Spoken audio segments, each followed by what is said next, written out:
Hello friends, today we are going to discuss our PQB problem number 1 from the GATE 2005 2 marks.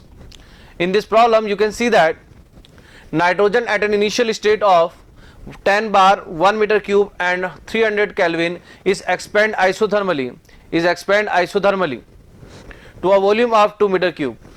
The PVT's relation is P plus A by V square, V equal to RT, where A is greater than 0. The final pressure is, option में दे रखा है, will be slightly less than 5 bar, will be slightly more than 5 bar, will be exactly 5 bar and cannot be exerted in the absence of value of A.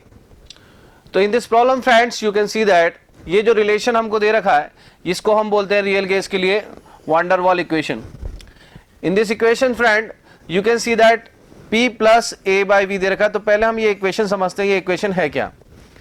देखिए अगर हमारे पास कोई भी real gas है तो रियल गैस में क्या होता है कि हम लोग ये कंसीडर करते हैं कि मॉलिक्यूल के बीच में बॉन्ड होंगे, और अगर मॉलिक्यूल के बीच में बॉन्ड होंगे तो होगा क्या कि when one molecule want to collide with the wall and to create a pressure, इसके पीछे वाला मॉलिक्यूल इसको क्या करेगा, स्टॉप करेगा, क्योंकि ये इसको अट्रैक्ट कर रहा होगा.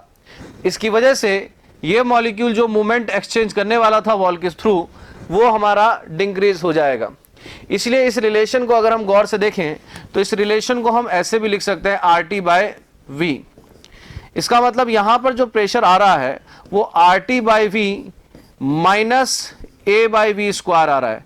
इसके अंदर ये जो फैक्टर होता है ये फैक्टर कंसीडर किया जाता है because in the real gas we have a intermolecular forces और cohesive forces.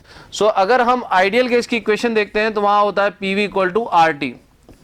Okay, so in the ideal gas equation P is directly right as RT by V. तो इन दोनों इक्वेशन में क्या डिफरेंस है, A by V square का. तो यहां पर जो A by V square factor है इसको हम वायरल इक्वेशन से निकालते हैं जो कि इस वजह से आ रहा है बिकॉज ऑफ मॉलिक्यूल के बीच में बॉन्डिंग है. तो अब हमने इस इक्वेशन को कंप्लीटली समझ लिया. तो ये इक्वेशन भी रियल गैस जैसे आइडियल गैस इक्वेशन जैसे बिहेव करती है, but it is for real gas when we are considering intermolecular forces between the molecule and the moment exchange by the molecule with the wall is small. So now come to the question solution. So हम लोग जब इसके question के solution पे आएंगे तो इस question में आपको P2 प्रेशर पूछा हुआ है, फाइनल प्रेशर पूछा हुआ है. अगर आपको फाइनल प्रेशर की वैल्यू निकालनी है और आपके पास एक स्टेट रिलेशन है तो आप डायरेक्टली रख लीजिए, क्योंकि यहां पर एक कंडीशन दे रखी है कि प्रोसेस मस्ट बी आइसोथर्मल. अगर प्रोसेस आइसोथर्मल होगा तो हम ये रिलेशन यहां पर इजीली रख सकते हैं. अगर प्रोसेस हमारा आइसोथर्मल होगा तो हम इस रिलेशन को यहां पर रख सकते हैं. ये रिलेशन क्या होगा, initial state that is P1 V1 और फाइनल स्टेट में हमारे पास एक रिलेशन मिलेगा. जब हम लोग इनिशियल वॉल्यूम रखेंगे जो कि आपको क्वेश्चन में दे रखा है 1 मीटर क्यूब, यहां पर इनिशियल वॉल्यूम रख दिया. इनिशियल प्रेशर रख देंगे दैट इज 10 बार, तो हमने यहां पर इनिशियल प्रेशर और वॉल्यूम रखा, यहां पर इनिशियल फाइनल प्रेशर और वॉल्यूम रखा. तो हमारे पास जो P2 की वैल्यू आती है that is 5 plus A by 2. अब इस A की वैल्यू पर डिपेंड करेगा कि 5 से ज्यादा होगा या कम होगा. तो आप यहां पर देखिए कि आपको क्वेश्चन में साफ मेंशन है कि जो A है वो हमेशा पॉजिटिव है, क्योंकि अभी जब हमने स्टेट इक्वेशन का डेरिवेशन देखा था तो वहां पर कुछ कम होगा प्रेशर. तो अगर A की वैल्यू नेगेटिव हो जाएगी तो वो पॉजिटिव हो जाता है. तो प्रेशर आइडियल गैस से तो ज्यादा नहीं हो सकता when we are talking about the real gas.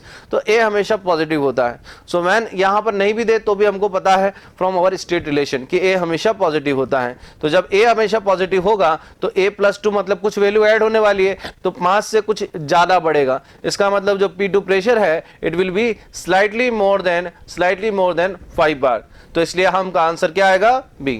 Thank you very much for this question.